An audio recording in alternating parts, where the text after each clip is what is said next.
महाराज परीक्षित जी को सुखदेव जी महाराज भगवान ब्रह्मदेव और जाकर के उनकी सृष्टि का वर्णन कल आपके सामने निवेदन किया गया था कि धर्म और अधर्म में जो अंतर करने की ताकत जुटा लेते हैं वे संसार में सुखी हो जाते हैं। कल आपके सामने ये चर्चा करी थी और उसमें जाकर के अनेक दृष्टांतों का आज की अगर चर्चा में देखा जाए तो विशेष तौर से यहाँ पर जाकर के परीक्षित जी ने गुरुदेव के सामने कहा कि भगवान, जब आपने इतना अच्छा संकल्प कर ही लिया है कि मेरे सामने काल तेरा कुछ नहीं बिगाड़ पाएगा, तो जरा कृपा कर दो, अब जरा प्रभु की कृपा, प्रभु की कथा का रसास्वादन करा दीजिए। देखो, सबसे पहले मैंने कल कथा में ये भी बोला था कि भगवान को ढूंढना है ये ठीक बात नहीं। ढूंढा कौन जाता है? सदगुरु। और पाया कौन जाता है? भगवान। तो पहले हम अपने जीवन में किसी एक सच्चे महापुरुष का चयन कर लें, उसको जाकर के ढूंढ लें। अगर सदगुरु जीवन में मिल जाए और जाकर के उस पर जाकर के पूर्ण रूप से निष्ठा हो जाए, पूर्ण रूप से अगर श्रद्धा हो जाए, तो वो भगवान तुमसे दूर नहीं, जल्दी से जल्दी वो तुम्हें मिला देगा और तुम्हारा काम बन जाएगा। इसलिए हो सके तो इस जीवन में कम से कम एक खोज तो जरूर कर लेना, और वो कौन सी खोज है? सदगुरु की। अगर सदगुरु अगर मिल जाएगा तो समझो कि सब खोज हो जाएगी। अगर वो नहीं मिला तो फिर भगवान भी मिले न मिले बराबर हो जाते हैं। क्योंकि दुर्योधन को भगवान मिले थे लेकिन दुर्योधन को कोई असर नहीं हुआ। जयराम जी की बोलो साहब, मिला मतलब दुर्योधन के गले में हाथ डाल करके भगवान घूमता था, ये भी ठाकुर जी बैठे, लेकिन दुर्योधन के ऊपर किसी प्रकार का असर नहीं हुआ।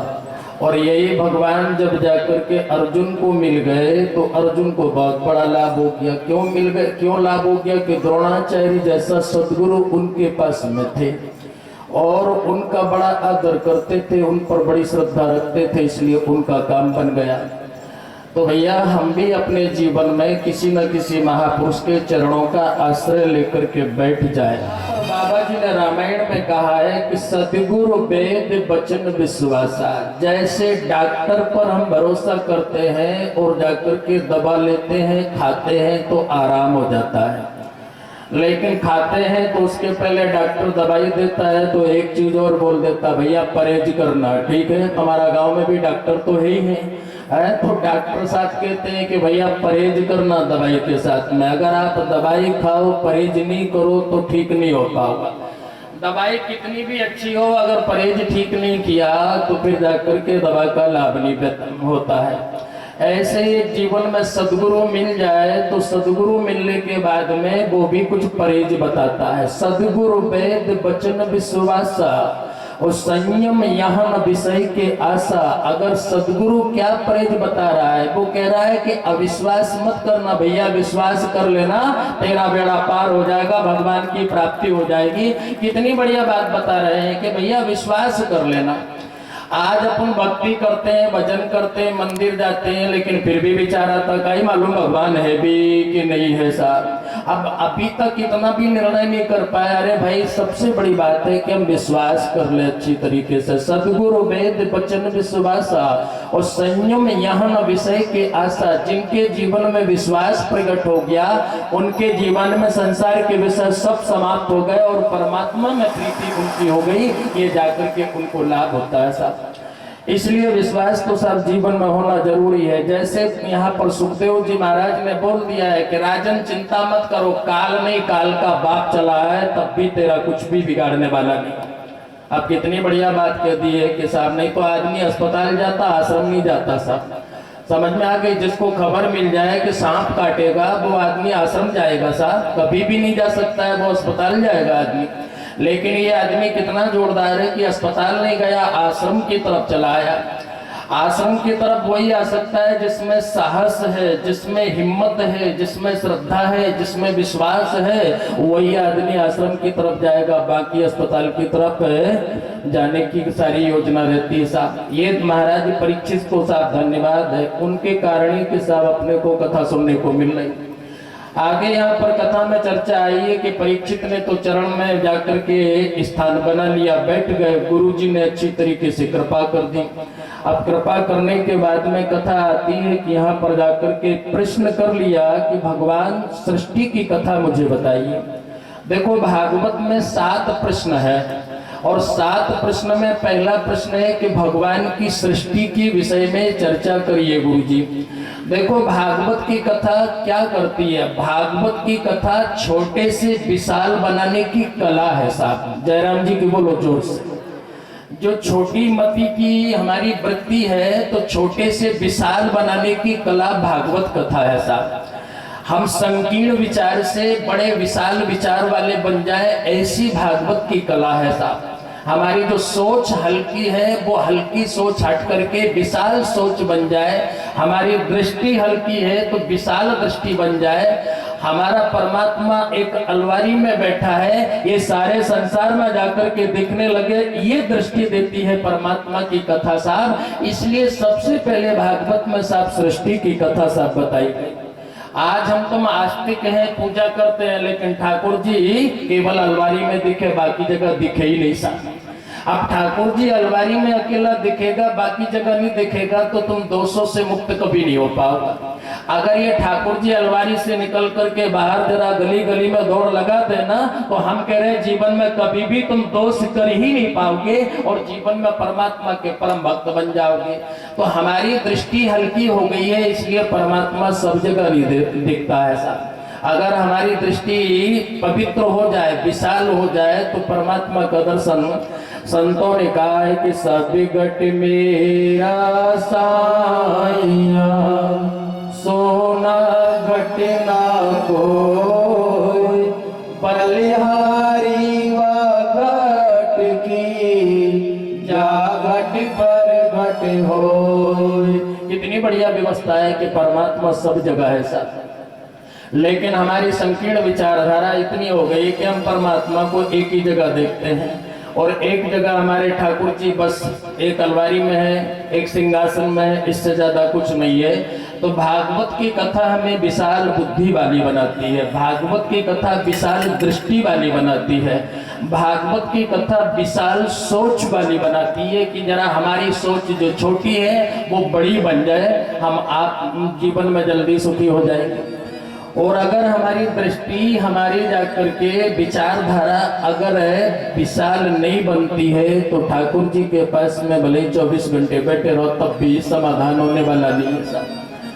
इसलिए तो दुर्योधन का समाधान नहीं हुआ और अर्जुन का जल्दी हो गया, क्योंकि अर्जुन को भगवान ने अपना विशाल स्वरूप भी बता दिया। बोले कि देख दुर्योधन में भी मेरी सत्ता है। जयराम जी की बोलो ना। दुर्योधन मेरा दुश्मन नहीं है, मेरा दोस्त है साहब, लेकिन उसका स्वभाव अलग है, लेकिन दुर्योधन में भी मैं विराजमान हूँ। उन्होंने जाकर के सब जगह अपने को व्यक्त कर दिया, बोले सब में मेरा निवास है, सब घट मेरा साइया और सोना घट ना कोई। तो जिनकी दृष्टि साहब विशाल हो गई। पंढरपुर में एक मेला लगा था और उस मेले में जाकर के बड़े बड़े भक्त विराजमान थे, बड़े बड़े भक्त दुनिया भर के इकट्ठे हो गए पंढरपुर में। अब इकट्ठे हो गए तो कथा आती है कि लक्ष्मी जी और नारायण जी दोनों वैकुंठपुरी में बैठ करके दोनों चर्चा करने लगे। लक्ष्मी जी ने कहा ठाकुर जी से कि आज तो देखो कितने भक्तों का दर्शन हो रहा।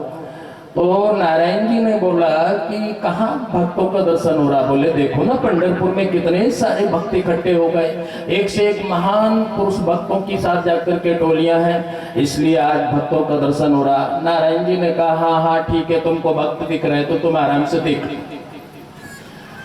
तो नारायण ने जब ऐसा बोला तो लक्ष्मी जी ने कहा कि आपको कोई भक्त नहीं लगता है। बोले हाँ ठीक है, आपको भक्त दिख रहा है तो आप देखो, मेरे को तो कोई भक्त नहीं दिखता इसमें। लक्ष्मी जी को थोड़ा सा अच्छा नहीं लगा। उन्होंने कहा क्या बात करते हो, अरे इतने सारे भक्त आपके लिए भगवान की भक्ति करने के लिए निकले और आप कह रहे इनमें कोई भी मेरा भक्त नहीं। बोले कोई भी इनमें भक्त नहीं। उन्होंने कहा कि नहीं नहीं कोई तो होगा।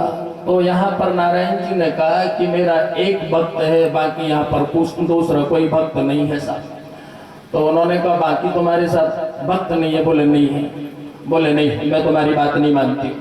उन्होंने कहा नहीं मानो भले तुम, लेकिन मैं तो मानता हूं कि मेरा एक भक्त यहाँ पर है, लाखों की भीड़ है उनमें एक भक्त मेरा है। हालांकि परमात्मा के भक्त थे, लेकिन संकीर्ण विचारधारा से बाहर निकलने वाले एक भी नहीं थे। तो नारायण जी और लक्ष्मी जी में थोड़ी सी बात ज्यादा बढ़ गई, तो लक्ष्मी जी ने थोड़ा सा बोलना चालू कर दिया। उन्होंने कहा कि जब जब मैं कुछ प्रस्ताव रखता हूँ ना, तो तब तब आप मेरी बात मानते नहीं हैं। नारायण जी ने कहा कि ऐसे काम नहीं चलेगा। तो उन्होंने कहा देवी सुनो, मैं जा रहा हूँ जरा भक्तों के बीच में मिलने के लिए, देखना कौन सा भक्त है और कौन सा अभक्त है। उन्होंने कहा ठीक है महाराज जाइए, मैं यहीं से देखूंगा। भगवान नारायण ने जाकर के कुत्ते का वेश बना लिया और कुत्ते का वेश बना करके उन संतों के टोलियों में जाकर के प्रवेश कर गए। तो कोई बाटी बना रहे थे, तो किसी की बाटी उठा करके भागने लगे, तो 2-4 डंडे पड़े जोरदार, और डंडे पड़े भगवान को। तो भगवान भी चिल्लाना चालू कर दिया। लक्ष्मी जी ने कहा नारायण जी से वापस आ जाओ, आप तो बस बस हो गई हमारी मतलब जाकर के परीक्षा। बोले नहीं नहीं, और देख लो कितने भगत हैं यहाँ पर। फिर दूसरे के यहाँ गए तो वहां भी बाटी उठा करके भागे, तो जोरदार डंडे पड़ने लगे। फिर इधर मार पड़ने लगी, इधर मार पड़ने लगी। नारायण जी को तो खूब मार पड़ रही साहब।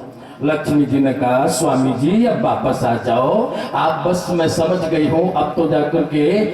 बोले नहीं नहीं, आप बार बार कह रही थी कि ये सब भगत है, मेरे भगत है भगत है, तो देखो कितने अच्छे भगत है। तो भगवान की खूब पिटाई हो गई। अब भगवान की पिटाई हो गई तो कथा आती है कि लक्ष्मी जी माफी मांगने लगी कि साहब अब जबरदस्ती नहीं करूंगा, आप जल्दी से वापस आ जाओ। उन्होंने कहा ठीक जाता हूं, लेकिन एक भगत की और परीक्षा ले लूं। तो वो जाकर के पहुंच गए, एकनाथ जी महाराज की भी धुनी थी, वहां पहुंच गए और उन्होंने जाकर के बाटी तो सेक ली थी, लेकिन वो घी में चुपड़ी नहीं थी। तो भगवान ने वो बाटी उठाई और लेकर के चल पड़े। एकनाथ जी घी की कटोरी लेकर के पीछे पीछे चलने लगे। बोले नहीं नहीं मेरे भगवान जी, मेरे ठाकुर जी, बिना घी की बाटी खाऊंगा तो अच्छा नहीं लगता है। अरे जरा थोड़ा सा घी लगा दो, थोड़ा सा शक्कर भी मिला दो, फिर आराम से भोग लगाओ, कोई हमारी को परेशानी नहीं। लक्ष्मी जी ने कहा कि बस बस समझ गए। लक्ष्मी जी ने आखिर धीरज खो दिया। उन्होंने कहा नहीं नहीं, ये बाबा जी के दर्शन जरूर देना है। तो बाबा जी के सामने प्रकट हो गए, तो लक्ष्मी नारायण का दर्शन कर लिया। तो कहने का तात्पर्य हम भक्ति तो सब करते हैं, लेकिन जब तक संकीर्ण विचारधारा छूटेगी नहीं, जब तक भक्ति का सुख नहीं मिलेगा। हमारी दृष्टि संकीर्ण है, छोटी दृष्टि है, विशाल दृष्टि नहीं बनेगी जब तक ईश्वर का सुख नहीं मिलेगा। इसलिए भागवत में सृष्टि की कथा बताई गई है। सृष्टि का कथा में क्या है कि सब कुछ परमात्मा है, परमात्मा के अलावा कोई भी नहीं है।